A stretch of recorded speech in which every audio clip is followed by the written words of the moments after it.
Better recognize. You better recognize. Better recognize. Better recognize. You better recognize. You better recognize. I just realized John got slides on. I did not. I definitely realized it, and I asked him not to put them in there. Them slides is in there, boy. But it makes me look it makes me look renegade-ish with slides. I'm not improvising. I'm not improvising with slides.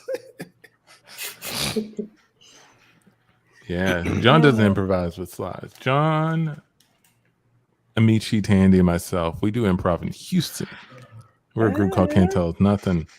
And we also do it here on the Can't Tell Us Nothing show, using discussions, opinion topics, whatever. We'll just hop into scenes and do our thing.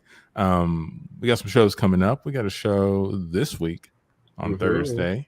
Crush City. Yeah, check Crush that City. out. Come 7, see us crush City. 7, 8 in that time. Bring your crush to Crush City while we crush the Crush City. Bring your crush to Crush City. I like it. Yeah. Next time we should ask how many crushes are out there. We've never really taken a poll. We've never done that. Yeah. How many of you are here with your crush? With your crush. Go to romantic comedy route. Have a rom-com set. Rom-com set. All right, real quick, going around the horn. Favorite rom-com, Michi, go. Notting Hill. Oh. I've never seen it. Tandy. Okay. Man, you caught me. I got quite a few. Come back to me. Let me think about it. No. You got to go now. I gotta say. Still when Harry met Sally. Right. Okay, John, right, go. Booty call. Favorite rom-com. It's a rom-com, son. It is. And how was yours? For me, I'll go with Miss Congeniality. Yeah. Okay, yeah. I don't think I've seen any of those movies. You haven't seen Booty Call, Antoine? It may have come on TV at some point. I caught pieces of it. We got to do a CTUN Watches Booty Call, man. All right. Let's do it. Yeah, I'm down to watch it. Who's in it? Jamie Foxx. Mm-hmm. Tommy Davis. Oh, okay. Vivica A. Fox. Tamala Jones. Bernie Mac. Damn.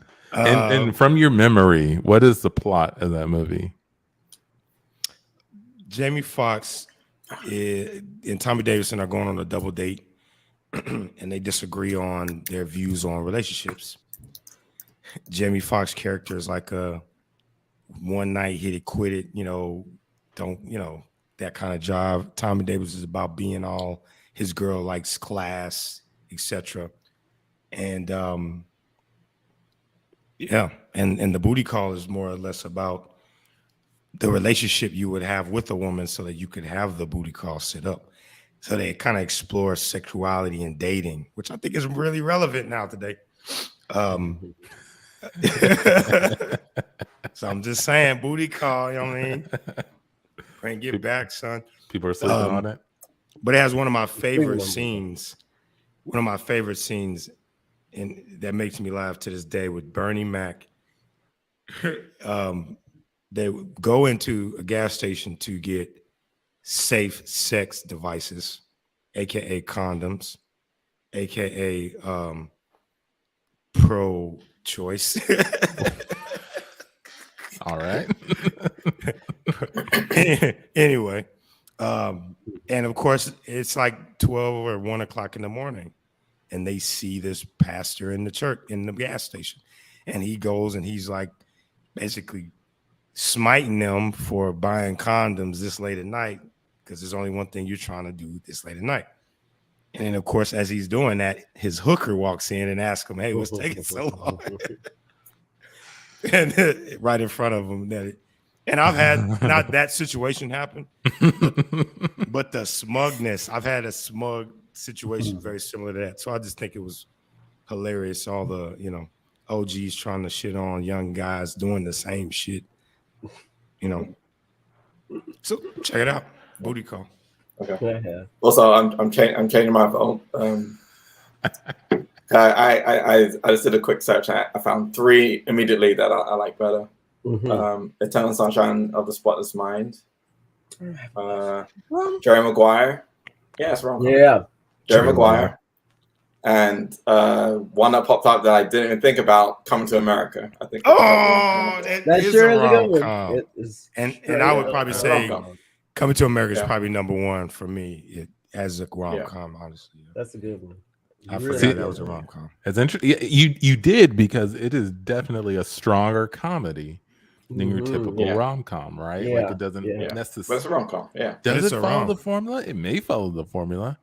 It kind of does. The comedy it weaves in, it's kind of stands on its own, right? I'm changing my vote.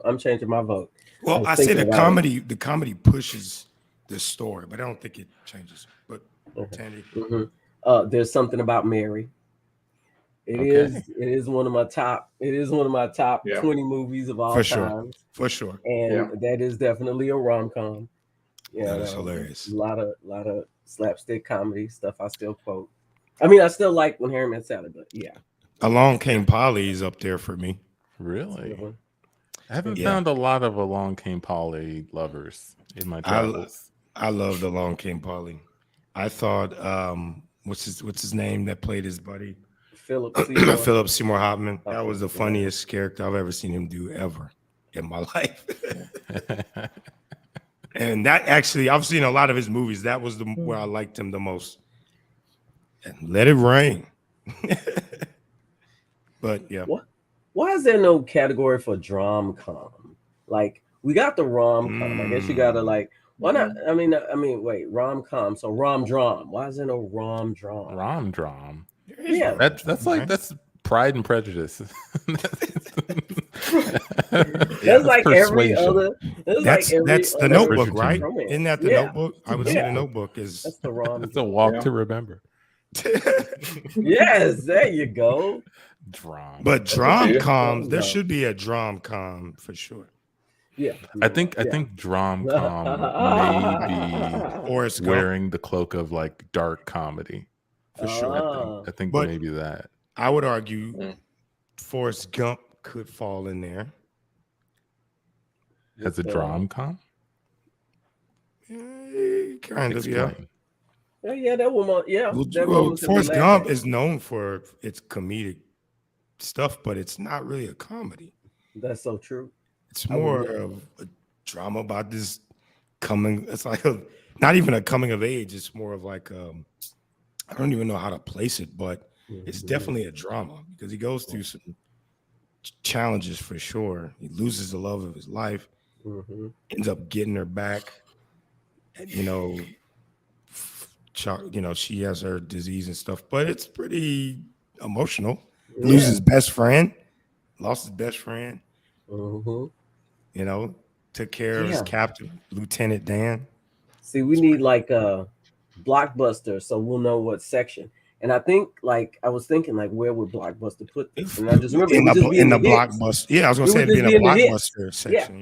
Yeah, it would just be like, they wouldn't. There's no category. It's just it's a hit. You want this. What would you say, Antoine? What do you think? And I want to hear Michi's on that too. What does about Forrest Gump go? Yeah. Oh, what category would go in? Outside of the hits. Yeah, probably drama. Yeah, I think just the tone of the movie is more like you have Gump, who has his demeanor, right? His perspective. A stupid look. Everyone around him, I would say, is very dramatic, except for maybe Bubba. I think Bubba was dramatic. Bubba was dramatic. He was. I would say it was a fish out of water for sure.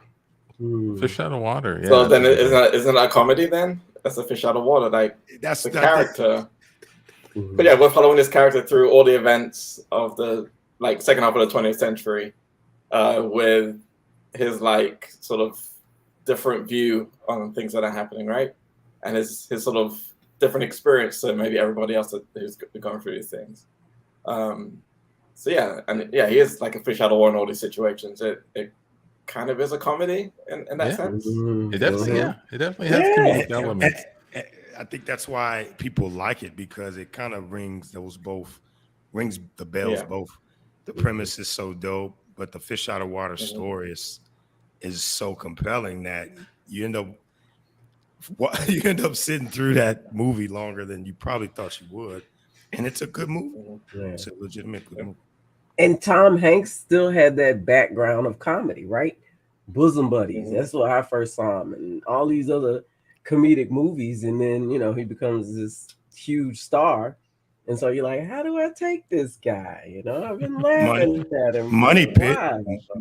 Yeah, that's what I mean. Yeah. I'm talking about some of those early comedies. That was so, you know, when you see him, I'm ready to smile. And it's like, oh, and then he does something like Philadelphia, and then you're like, okay.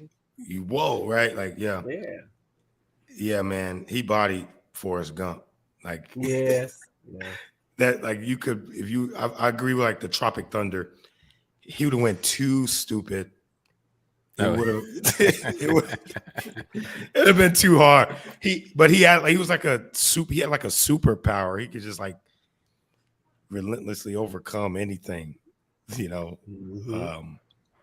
But people thought he was an idiot. I thought I think it's it's definitely framed from a fish out of water like a comedy, but it was still pretty dramatic. He lost it. Yeah. You know, Lieutenant Dan lost his legs. Lieutenant Dan. You ain't got no legs, Lieutenant Dan.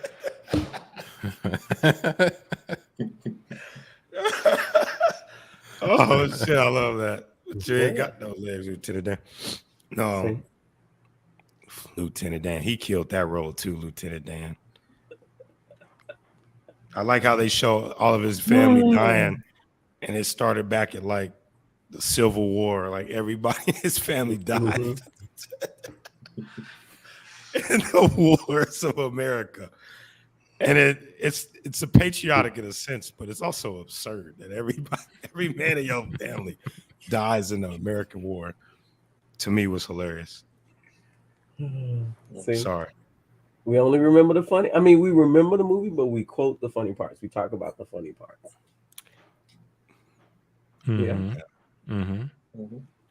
And things like "Run, Forrest." That was a huge quote. Oh, that was huge. Run, Forrest, run. Can't sit here. Seats taken. You juxtapose that with something like Dumb and Dumber. Kind of a similar situation. I love what's going on. Dumb and Dumber is top 10 comedy for me, man. Everyone around them is serious. Fish out of water. It does not hit the same in the same weight class. No, not at all. The material. Comedy. Yeah, I was gonna say that. Yeah, I mean they literally made that mobster OD from putting too much of his too many peppers in his he forgot his pills. They hid his pills and they put a whole bunch of peppers in his sandwich. I didn't know. And he died. He damn near dies and they laugh in his face. That's not Forrest Gump. Forrest Gump is the opposite of yes. He wouldn't laugh. He wasn't a perpetrator. Nope. Yeah, they were playing pranks and you know, kind of. They had a purposeful mission, whereas you know Forrest just accidentally moved through, changed the world. Yeah, he just accidentally changed the world. Yeah. I would love to see a black Forrest Gump, maybe Forrest Gump Part 2 or something. And I don't typically like the black version of anything, but that would be hilarious because there's so many critical black moments that it would be interesting to see someone accidentally setting off all of these black events in a movie. To me, I think would be hilarious. Think about it. Somebody who's at the Tupac shooting, somebody who's Martin Luther King, you know, somebody who's had something to do with, all of those events, right? Like, just to me, that would be hilarious. I'm trying to think what events. Those all What sound major- awful. Yeah, I know, like- hoping or hurting in these Well, like situations. name things. There were things like that in Forrest Gump. There were racism yeah. in Forrest Gump. There was assassinations in Forrest Gump. There was the Black Panthers in Forrest Gump. There was domestic abuse in Forrest Gump. There was addiction. Come on, man. Like he'd be the person to I'm trying to think of how you would do it. Like the person who would accidentally step on Obama's toe when they're trying to decide who the next Democratic nominee would be. And then Obama jumps up and goes, "Ah!" And they're like, "You, that's right, you." That's you. He sets things into motion. Okay, yeah, I like that. That would be probably more a darker comedy, but nonetheless, comedy drama for sure. Oh, that'd be great. Like, It would be awesome. Oh my God, it'd be awesome. Some kind of way he turns Oprah on to TV, like being a host. Like maybe her family doesn't have TVs, and she goes to. I don't know. I can just think he made Michael Jordan some like bad fish one day, and that was a game he had, the flu game. You know, there's all kinds of shit that you could just do.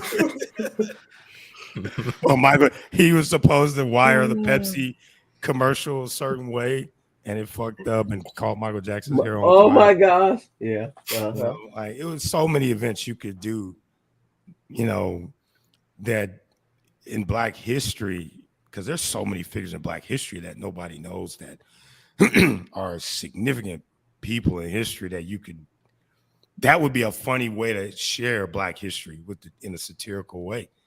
Because like Forrest Gump makes you kind of look at historical things, and actually it becomes funny because you pair that with what happened or what your version of what you believe happened. So maybe that's what we're missing, man. We need Black history movie. We need like a Forrest Gump movie.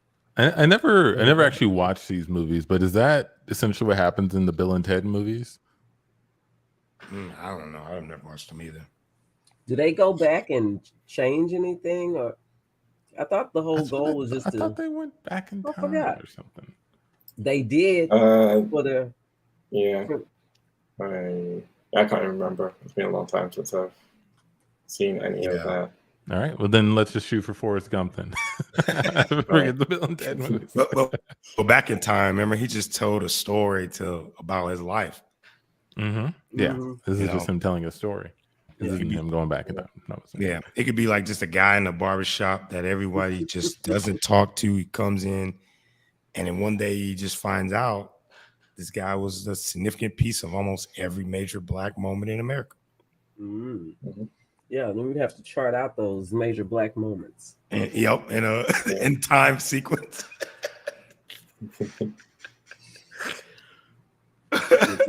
It would have to be old. He'd be old as shit too. Yeah, that's the thing. You'd have to pick the time period, like, you know, from when to when. Forrest Gump wasn't around forever. They got what we get, like what was the oldest thing? The oldest person he was who like, influenced. I know Elvis. He influenced Elvis. He won the national championship in Alabama, so I want to say it was around the 50s or 60s. Oh yeah. So if we pick that, oh man. Yeah, that same time period. There's a lot of great stuff in there.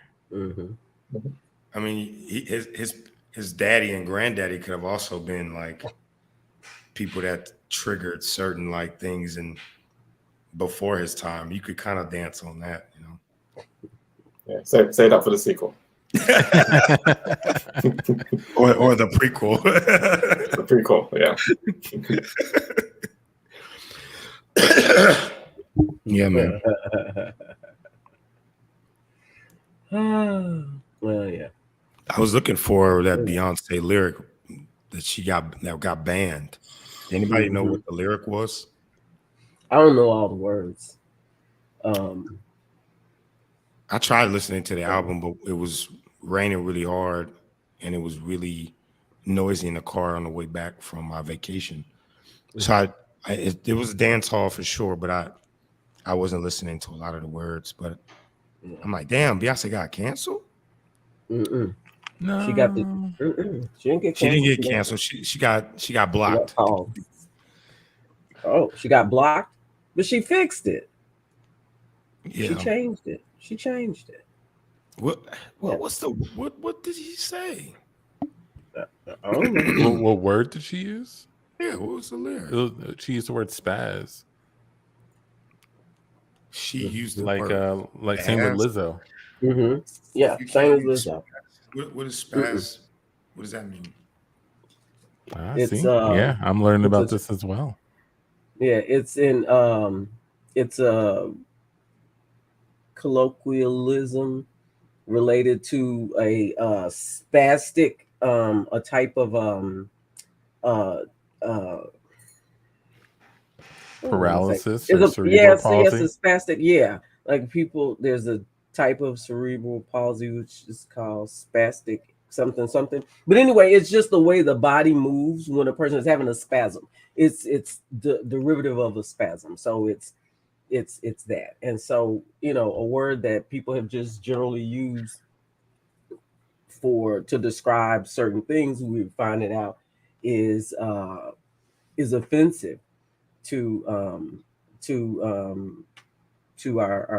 our community of people who have disabilities. So they brought that to her attention and to Lizzo's attention, and they changed the word. So the the word spaz comes from the term spastic, which is used to refer to people with spastic paralysis, cerebral palsy. Okay. And they're saying that the colloquial way that it's used is offensive because doctors use the word spaz to refer to cerebral palsy people. No, it changed into a derogatory term for people with disabilities, I guess, and has been used to describe weird or uncool behavior, usually related to physical movement. So people say, "I'm gonna spaz out" or whatever. You know, it's like they're talking about the movement, and that means you've lost control. Your body is doing these weird whatever things. Makes sense. Yeah. My issue with that is it's a voluntary piece of content. I mean, I get why she changed it. She has a brand. People can lose their jobs from the amount of attention that comes that way, but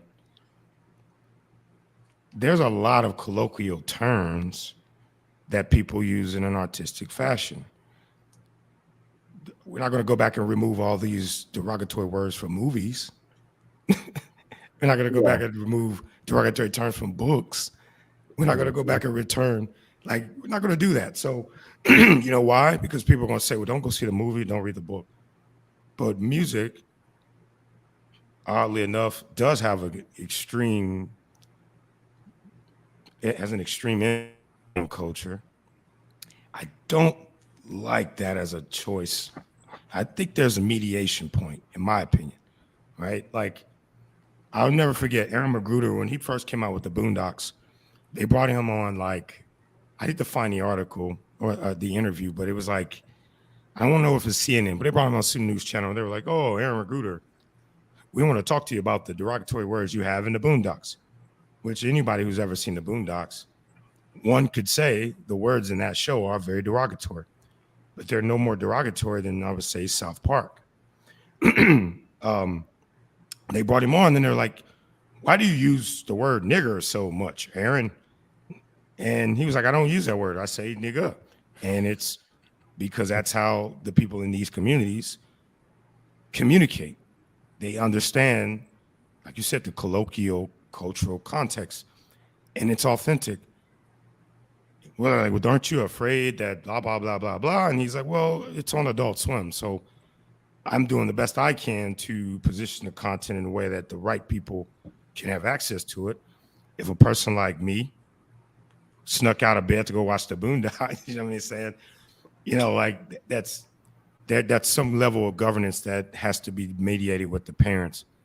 But if if Aaron Magruder took out the authentic communication and language, it wouldn't really be the Boondocks. And some of the stuff he's talking about is about people inside our culture. So I've heard Black people say, oh, I don't watch that show because it's offensive. Cool, but I'm a fan. So as a fan, that's the experience I choose to have. Now, if the government says you have to listen to Beyonce because she's supposed to make music for us, then yeah, I would be like, man, I pay tax money. Change your fucking music. I'm not paying for you to call people, you know, that I'm in family with or whoever these derogatory names because we're supposed to listen to your music. Change it. But if I don't have to pay for it or I don't have to click on her name, there's an amount of effort that it takes for you to listen to her music that you don't have to do. That's the argument I don't like, right? Which is she changed it for goodwill and good intention. But that's such a slippery slope because, like I said, I mean, where do you cross the line? Does she have to consider it XXX rated for her to have a true, authentic, here's what I want to put out? You know, that's a fair question, right? I don't know because it's a dance hall fucking album. You know what I do when I'm driving? I play the edited version when I have my kids in the car. Yeah. You know, like there's so many options. Yeah, but I think what it is Beyonce and most artists make music for people. They have a fan base. So if the fan base, some portion of the fan base comes and says, hey, I feel excluded. I feel, I feel hurt by a certain term that you use in your music, then it's up to the artist to decide, hey, I want to change this because I don't want to exclude anybody. You know, I love all my fans. Or they make the decision and say, it's my art, I'm not going to change it. I think that, and I agree with the position she took because it makes the most sense. If somebody says, you know, I feel excluded, I feel hurt by something you say, you can always change what you say, right? That's just saying. It's that's an easy fix so that people feel included. And what it also did was bring to our attention the fact that we're not aware of issues related to our disabled communities. We're not. It's completely oblivious. So just by them bringing that to our attention nationally, I don't think is a bad thing. You know, that, like I said, that's an easy fix. To change a word and acknowledge that, you know, you hurt somebody or somebody felt left. That's an easy fix. That's not hard. But it shouldn't be it shouldn't be necessary. It shouldn't be an obligation that somebody has to, right? It should be the artist's choice, which is why I said I think it's in goodwill. The problem I have is, yes, people are going to always feel unincluded. There's not one person that it's going to make something that everybody likes, right?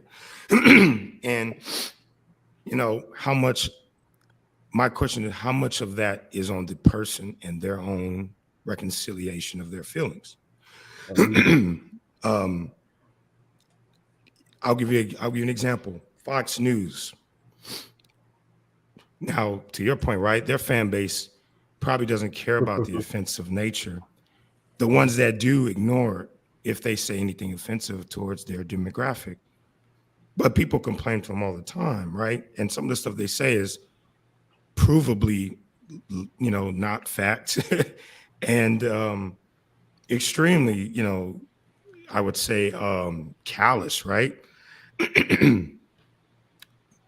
But to your point, I guess their fans don't they don't give a shit what they do.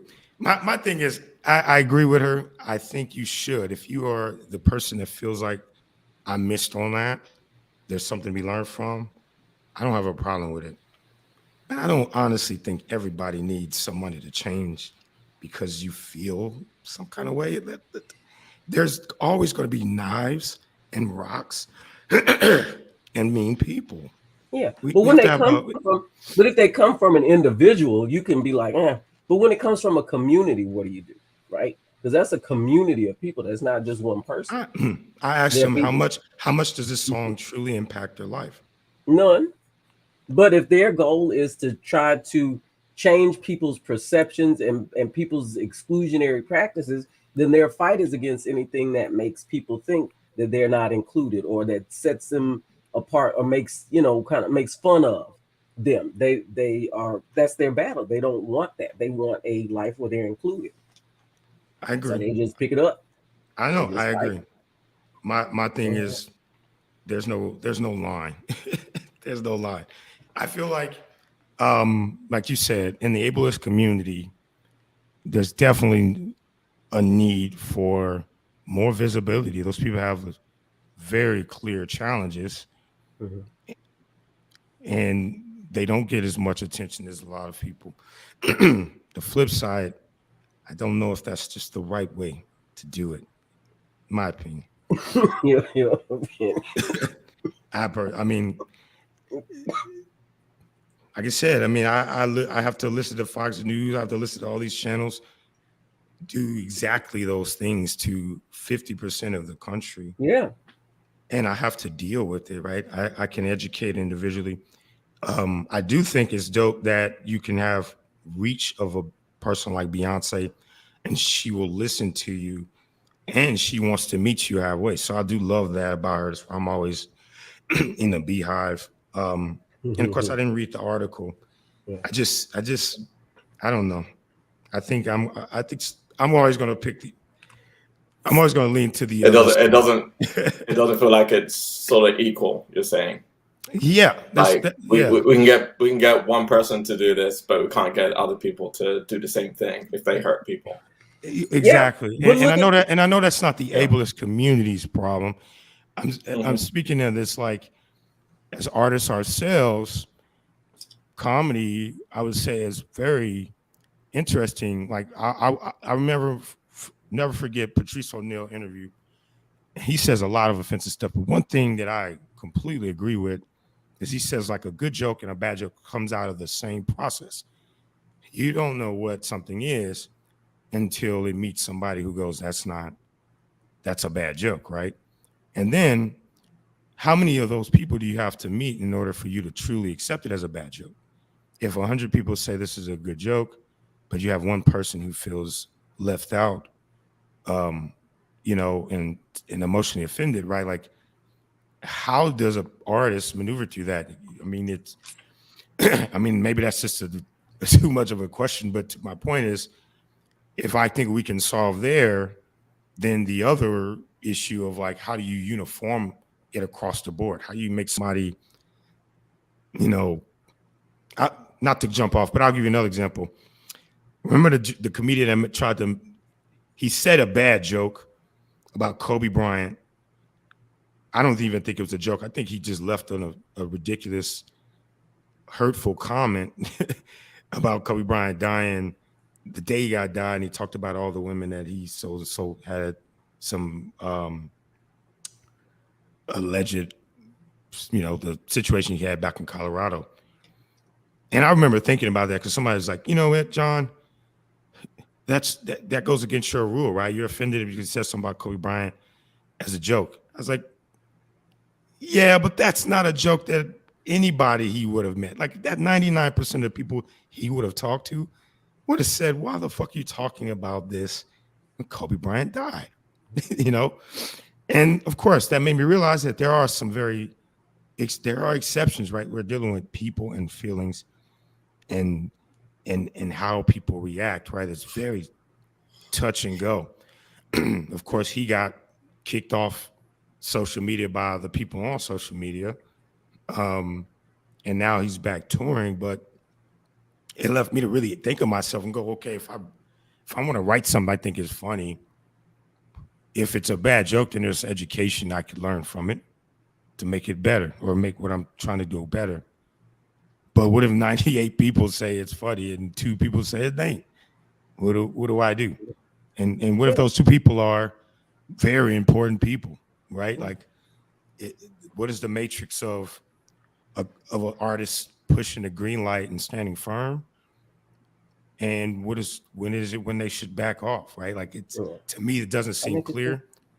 It's not clear. I think it's an individual choice. Look at Chappelle. I mean, I think it's definitely an individual choice what you decide to do. But I think the point you made about the two people who did change their lyrics, they're black women. Yeah, Fox News probably is not going to change too much. You know, they deal by a whole different code. Doesn't matter. But now you're talking about two people who are from communities who have been, ostracized and excluded, and so that may inform how they process. Made their decision to say, no, I don't They may want to have be. empathy. Yeah, I don't Probably want. already There have you empathy. go. There you go. Mhm. And I don't want to, I don't want to do that. I don't want to have people excluded because I want, I'm an artist who's for all people or whatever their For rationale sure. is. For Yeah, sure. I don't know. Lines will be pushed, buttons will be pushed, things will be said. But so many people don't say problematic stuff, and they're still funny, and they're still artists. I don't know. You guys remember that show, Girls? Girls. I never actually watched it myself. I never watched it. Yeah, but I remember Mm-mm. something coming across my radar. I think after the first season, people were complaining that it was too white. There weren't any black people in it. And so they wrote in some black characters in the next season. And to me, that just seems like such an odd thing because it's almost impossible to do that well, right? Yeah, and I was just looking up an article relevant to it, and the title of this one on BuzzFeed is "Girls has gotten less white, but not in a good way."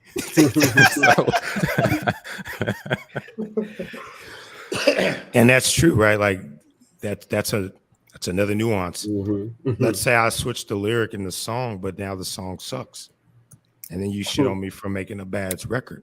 Nah, if your one word was the thing that made the song, you're appealing to a certain audience. Well, if your one word is the reason why you want that it changed your whole day, then maybe you're like fragile, brittle. Maybe you don't have enough resiliency. Maybe you're.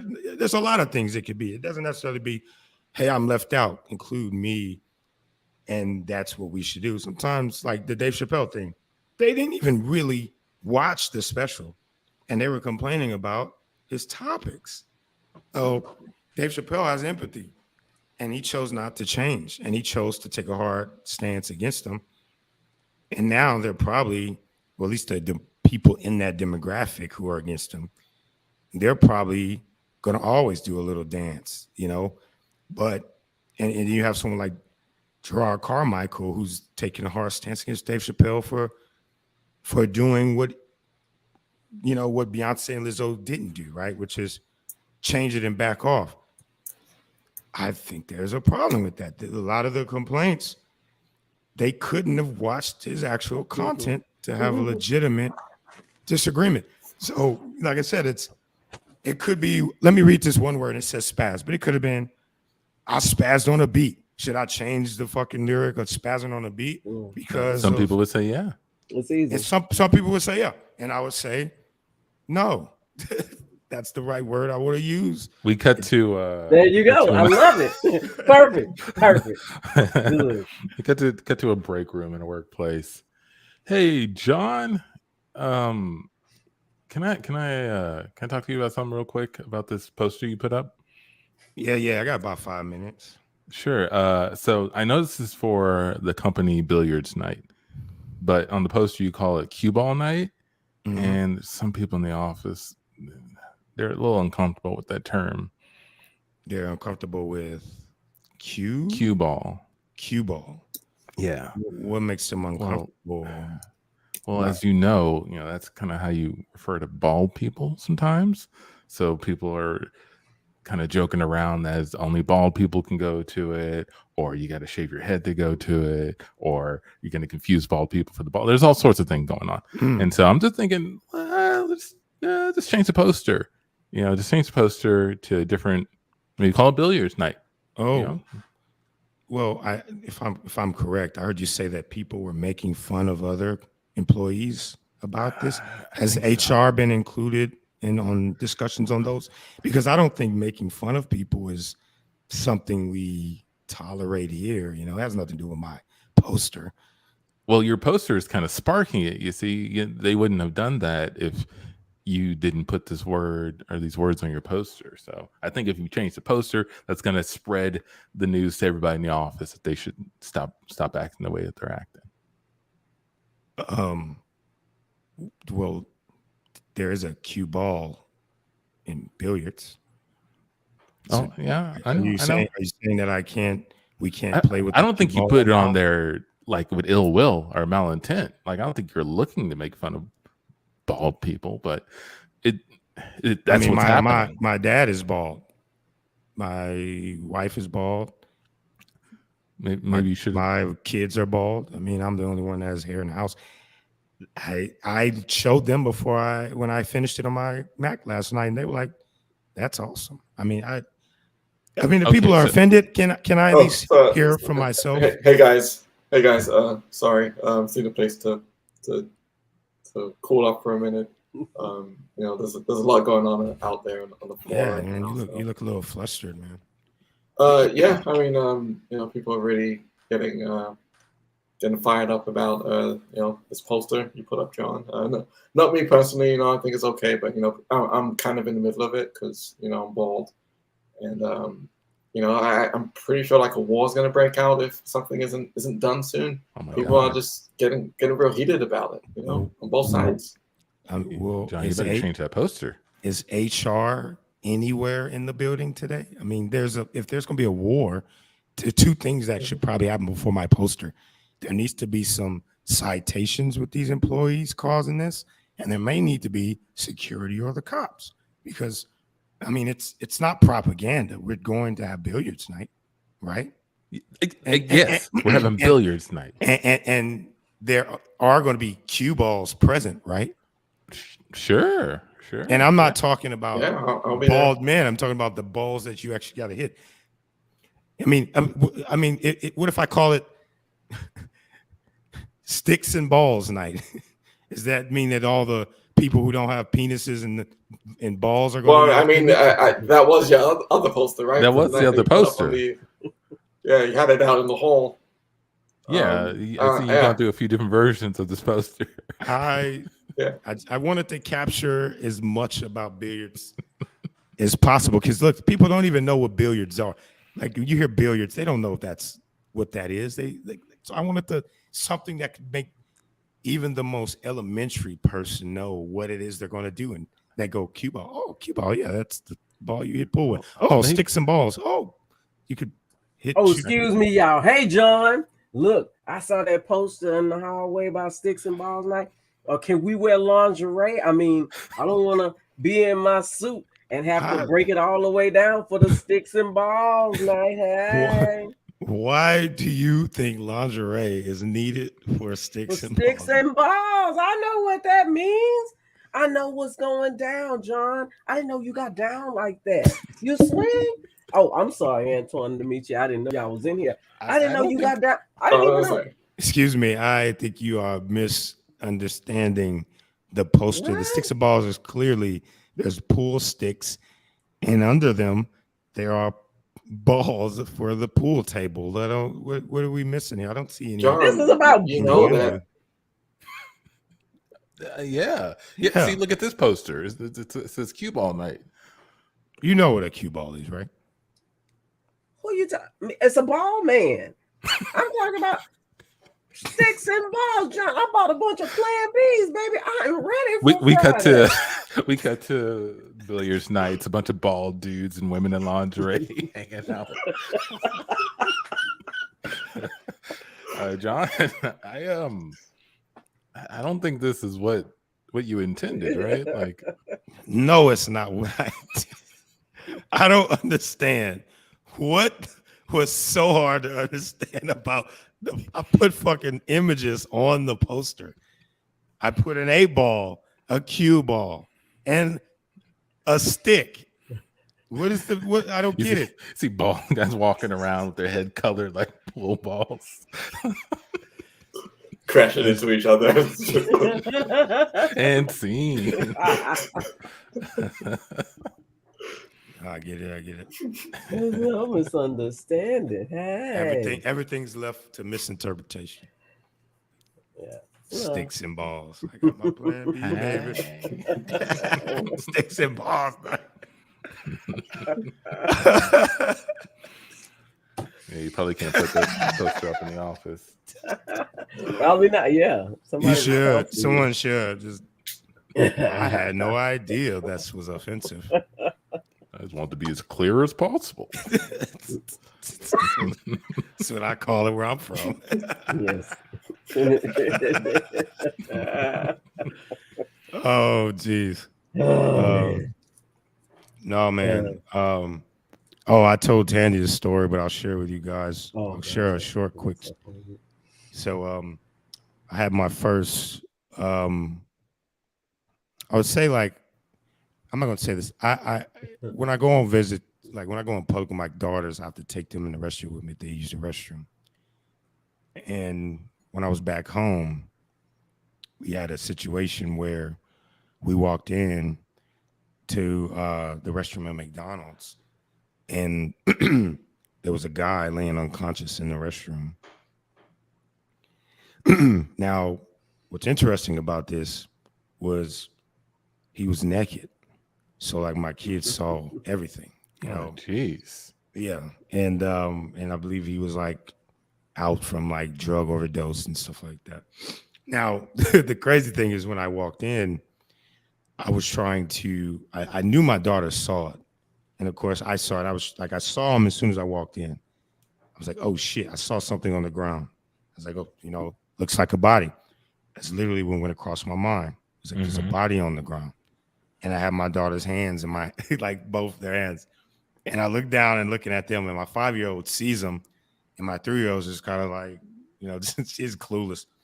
So I like look down under the stall, and you could see like him clothes all the way down in his pants. Dick is hanging out, mouth open wide, head back, eyes rolled. White dude. And, and I just remember just like, you know, just cussing because I was like, what the fuck is like, and loud enough to see if he would wake up. And of course he didn't. So I run out of bathroom and I'm trying to figure out like, what do I say? You know, like I have my daughters here. They still have to use the restroom because it was just one stall and then a urinal. So it wasn't like I could like pull him out and he didn't use the restroom. But I knew he was unconscious, so I could just take him to the women's restroom. There's time. You know, so I come out in dramatic effect and like, hey, excuse me, there's a body in there. Dang. In the bathroom. I think he's unconscious. I need y'all to do something. His dick is out, and my daughters just saw it. Because I was like, I want y'all to do something about it quick. Yeah. But I can't stay. I have to go use restrooms. So I need everybody to hold off in the women's restroom. I take off in the women's restroom. And I mean, it was just like that. Taking off in the women's restroom. My daughters are sitting there like, you know, what's going on, Dad? They're trying to use the restroom, but they're still kind of like disheveled. I come out of the bathroom, and now all of the customers are out in front where the counters are. And they're all like angry and surly. And the manager just walks out and he's like, oh shit, someone call the ambulance right now. Like, call the ambulance. And the customers are like mad at the first woman I told, which was one of the managers, because apparently he, like I said, he worked there. And this is not the first time. Wait, the guy in the stall worked there? Yeah, he worked there. And he was, okay. And he was like, she said something like, oh, he's probably in there getting high or was getting high or, you know, he's always getting high or something in the effect that it was kind of like dismissive. And the people at McDonald's was like, not fucking with that. They were like, that's somebody's kid in there, you piece of shit. And they were like getting ready to turn the whole thing up. So, you know, I still was supposed to get like an apple juice and like some apples or some, you know, chocolate milk and apple juice. So in the midst of that, I'm like trying to swing through, and this lady was like, sir, thank you for calling, man. Thank you for doing this. You don't understand how fucked up this place is. This is horrible. You're gonna have to talk to them when the cops get here. And I'm like, I can't do that. I gotta get out of here. Can you hand me my chocolate milk and my apple juice? And the lady that everyone's mad at, she was like, I'll take care of you, sir. Thank you for help. She gives me chocolate milk and apple juice. And I like bolt out of there, pick up the girls and run. And right as we're leaving, the ambulance and the cops are coming down. And I don't know what the fuck happened after that. But every time we pass a McDonald's, my daughter asks, is there a guy in there in the bathroom asleep? Because she was like, what? She was like, what happened? Because I was talking to them. They're like, why is the ambulance coming? Why you look like that? My father-in-law and my wife was in the car, and we were going to the Cleveland Science Center. So they're like, my father-in-law was like, what the hell did just happen? You heard it right. You heard exactly right. Now I'm only telling you this so that if the girls mention something later, because I know my daughter's going to mention something about it, you're not thinking she's crazy when she's like, yeah, I saw this guy's penis in McDonald's. You'll be like, what? Yeah, the guy was asleep. And you're going to be like, I don't believe you. She did. She absolutely did. Oh my gosh. Every single McDonald's we passes by, she asks me about. I just love that John. I love the terminology, man. Not there's a man passed out. It's a body. Y'all got a body. It's a body. Someone caught a body in there. Somebody caught a body. They're probably like, did he take a shit? No. It's a body. Like you'd already assessed. It's just a cadaver. It's no. Well, I mean, think about soul. it. I didn't want them to. I didn't want to. There's no soul. It's a lifeless body. I wanted them to be down for whatever. If they went in there and the guy was dead, then they were like, dude, like he didn't lie. Luckily, He didn't lie. luckily, we went down to the gas station because I forgot to ask for water. And I wasn't going back in there to ask for water. So when we were coming back to get on the highway, we saw that once they got him in the ambulance, that he was actually like he was conscious. So I told my daughters that they helped save somebody's life. Nice. And that was like a little silver lining. Now I don't know what. That's just what I'm telling them, and I actually believe that, because if he was conscious, like if he was just like, I'm gonna lay down here and just catch the coldness of the ground with my dick out, you know, he would have woke up when I was like, oh shit, like the fuck is that? And he didn't wake up when the manager went in there. It was like, somebody get the fucking ambulance, you know. So Ohio in the Midwest, people don't know, has an extremely they're battling these heroin, fentanyl addictions, and you know, that's huge up there. And you know, and that was by far the craziest thing that I've experienced with my daughters this far, right? And think about it, that's like you got to take your daughters into a men's restroom. There's a lot of crazy things they're going to experience. You know, I explained to them 2 pounds of shit in the toilet. And they're like, dang, daddy, who did all that? How many people pooped in there? I was like, this is probably one dude. Do you think if without like clearing it with everybody, if you went into the women's restroom with your daughters, people would have a problem with that? I've done that before. I've walked in the women's restroom with my daughters, and they only saw me, and they wanted to say something, and then they see my daughters come out, and then they go, oh, hey, da, da, da. But some days I feel like I don't give a fuck, right? If I'm just like, but this was Cleveland. Like some places you just can't, like if there's a dude in there OD'd in a bathroom, I actually Googled at McDonald's, and I don't know if this is that true McDonald's, but I think somebody else got shot in that McDonald's like back in 2018. So I mean, like some places I feel like I'm comfortable to do that, and some I can't, you know.